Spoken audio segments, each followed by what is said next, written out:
ಇನ್ನೊಂದು ಕಡೆಗೆ ರಾಜ್ಯದಲ್ಲಿ ಪವರ್ ಶೇರಿಂಗ್ ವಿಚಾರದಲ್ಲಿ ಹಲವು ಬೆಳವಣಿಗೆಗಳು ನಡೀತಾ ಇದೆ. ಮುಖ್ಯಮಂತ್ರಿಗಳು ಬಿಟ್ಕೊಡ್ತಾ ಇಲ್ಲ, ಉಪಮುಖ್ಯಮಂತ್ರಿಗಳು ಬಿಡೋ ಲಕ್ಷಣಗಳು ಕಾಣಿಸ್ತಾ ಇಲ್ಲ. ಇದರ ಮಧ್ಯದಲ್ಲಿ ನಂದು ಅಂದಿರಲಿ ಅಂತ ಹೇಳ್ಬಿಟ್ಟು ಕಡ್ಡಿ ಅಲ್ಲಾಡ್ಸೋರು ಕೂಡ ಇದ್ದಾರೆ. ಅವ್ರು ನಾನು ಯಾಕೆ ಬಿಟ್ಕೊಡ್ಬೇಕು ಅಂತ ಅವರದ್ದು. ಇವರಿಗೆಲ್ಲ ಮುಂದಿನ ಬಾರಿಯ ಚುನಾವಣೆಯಲ್ಲಿ ಮತ್ತೆ ಅಧಿಕಾರಕ್ಕೆ ಬರ್ತೀವಿ ಅನ್ನೋಂಥ ವಿಶ್ವಾಸ ಇದೆಯಾ ಅಥವಾ ಇಲ್ವಾ?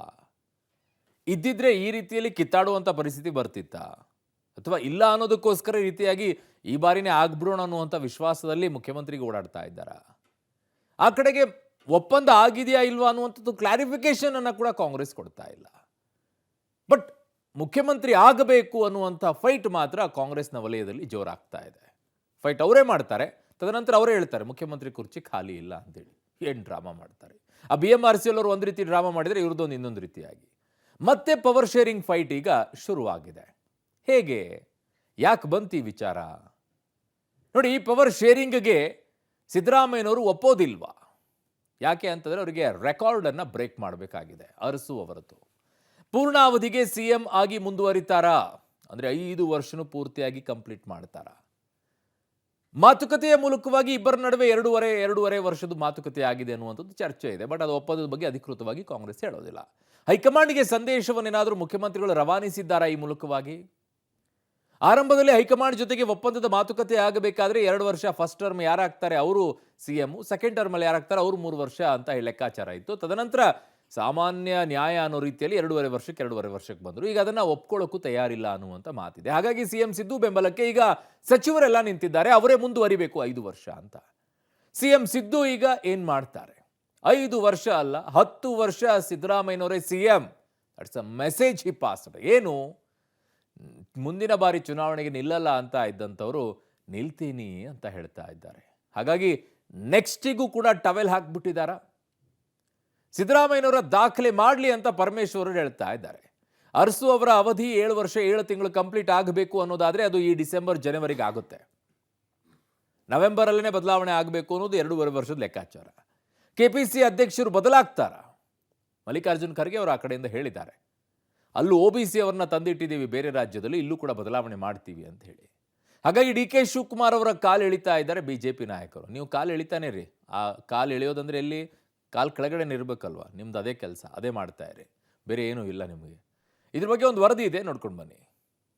ಪವರ್ ಶೇರಿಂಗ್ಗೆ ಒಪ್ಪಲ್ವಾ ಸಿದ್ದರಾಮಯ್ಯ? ಪೂರ್ಣಾವಧಿಗೆ CM ಆಗಿ ಮುಂದುವರಿತಾರ? ಹೈಕಮಾಂಡ್ಗೆ ಸಂದೇಶ ರವಾನಿಸಿದ್ರ CM? ಪಬ್ಲಿಕ್ ಟಿವಿ 13ನೇ ವಾರ್ಷಿಕೋತ್ಸವ ಅಂಗವಾಗಿ ನಡೆದ ವಿಶೇಷ ಸಂದರ್ಶನದಲ್ಲಿ ಪಬ್ಲಿಕ್ ಟಿವಿ ಮುಖ್ಯಸ್ಥ HR ರಂಗನಾಥ್ ಕೇಳಿದ ಪ್ರಶ್ನೆಗೆ CM ಸಿದ್ದರಾಮಯ್ಯ ಕೊಟ್ಟ ಈ ಉತ್ತರ ರಾಜ್ಯ ರಾಜಕೀಯದಲ್ಲಿ ಸಂಚಲನ ಮೂಡಿಸಿದೆ. ಮಾಜಿ ಮುಖ್ಯಮಂತ್ರಿ ದೇವರಾಜ್ ಅರಸು ಅವರು 7 ವರ್ಷ 7 ತಿಂಗಳು CM ಅಧಿಕಾರಾವಧಿ ದಾಖಲೆ ಮುರಿಯೋ ಬಗ್ಗೆ ಮುಖ್ಯಮಂತ್ರಿಗಳು ವಿಶ್ವಾಸ ವ್ಯಕ್ತಪಡಿಸಿರೋದು CM ಹುದ್ದೆ ಆಕಾಂಕ್ಷಿಗಳಿಗೆ ದೊಡ್ಡ ಸವಾಲಾಗಿದೆ. ನಿಮ್ಗೆ ದಾಖಲೆಯಲ್ಲಿ ನಂಬಿಕೆ ಇದೆಯಾ? ನಾನು ದಾಖಲೆಗಳಲ್ಲಿ ನಂಬಿಕೆ ಇಟ್ಕೊಂಡಿರೋದು ಯಾವಾಗಲೂ. ಅರ್ಥ ಆಯ್ತು ಬಿಡ್ರಿ. ಹಂಗಾರೆ longest chief minister of Karnataka ಆಗಬೇಕಾದ್ರೆ ನೀವಿನ್ನೂ ಸ್ವಲ್ಪ ದೀರ್ಘಕಾಲನೇ ಇರಬೇಕಾಗತ್ತಂಗಾರೆ ದಾಖಲೆ ಮಾಡಕ್ಕೆ. ದಟ್ ಮೀನ್ಸ್ ಈಗ ದಾಖಲೆ ಆಗಿಲ್ಲ ಅಂತಲ್ಲ? ಇಲ್ಲ, ಈಗಾಗಿರೋದಿಲ್ಲ. ಲಾಂಗೆಸ್ಟ್ ನಾ ಹೇಳಿದ್ದು ಎಲ್ಲರಿಗಿಂತ ಜಾಸ್ತಿ.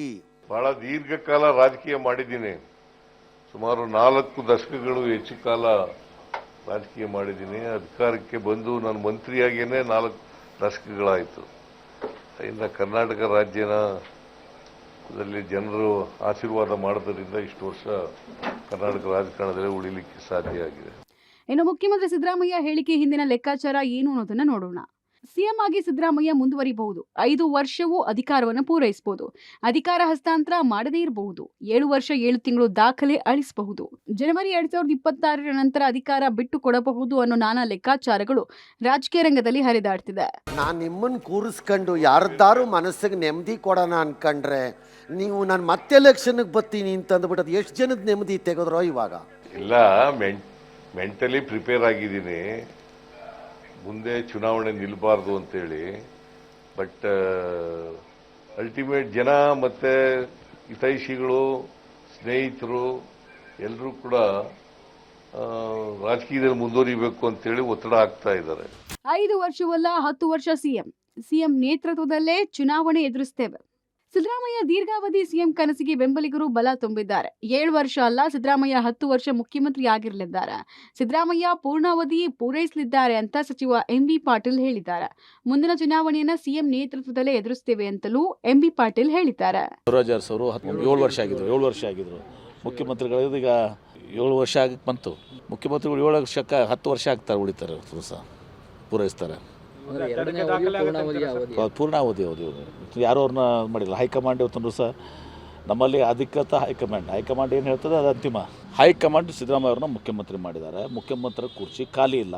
ಮುಖ್ಯಮಂತ್ರಿಗಳು ತಮ್ಮ ಪೂರ್ಣಾವಧಿಯನ್ನು ಪೂರೈಸ್ತಾರೆ. ಮತ್ತೆ ಅವ್ರ ನೇತೃತ್ವದಲ್ಲಿ ಚುನಾವಣೆ ಆಗ್ತದೆ, ಮತ್ತೆ ನಾವು ಅಧಿಕಾರಕ್ಕೆ ಬರ್ತೀವಿ. ಸಿದ್ದರಾಮಯ್ಯ ದಾಖಲೆ ಮಾಡಲಿ ಎಂದ ಪರಂ, ಹೈಕಮಾಂಡ್ ಏನನ್ನೂ ಹೇಳಲಿಲ್ಲವೆಂದ ಪರಂ.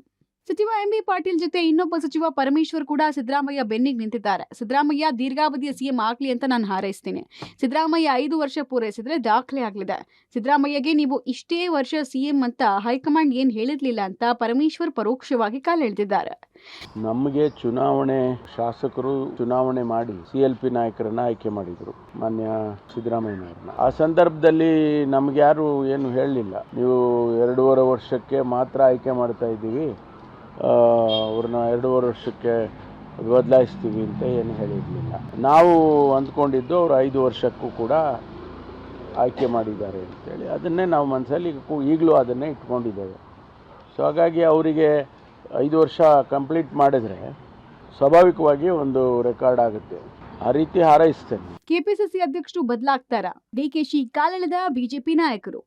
ಕೆಪಿಸಿಸಿ ಅಧ್ಯಕ್ಷರ ನೇಮಕದ ಬಗ್ಗೆ ಮಲ್ಲಿಕಾರ್ಜುನ್ ಖರ್ಗೆ ಕೊಟ್ಟಿರುವ ಹೇಳಿಕೆ ಮುಂದಿಟ್ಕೊಂಡು ಡಿಕೆಶಿನ ಬಿಜೆಪಿ ಕಾಲೆಳೆದಿದೆ.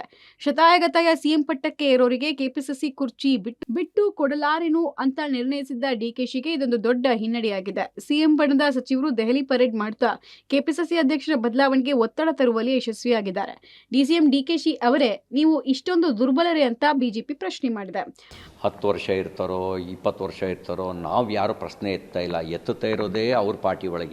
ಇವತ್ತು ರಾಜೀನಾಮೆ, ನಾಳೆ ರಾಜೀನಾಮೆ, ನಾನು ಮುಖ್ಯಮಂತ್ರಿ ಅಂತೇಳಿ ಮುಖ್ಯಮಂತ್ರಿಗೆ ಕುರ್ಚಿಯಲ್ಲಿ ಕೂತ್ಕೊಂಡು ಕಾಂಪಿಟೇಷನ್ ನಡೆಸ್ತಿರೋದೇ ಅವ್ರ ಪಾರ್ಟಿಯವರು.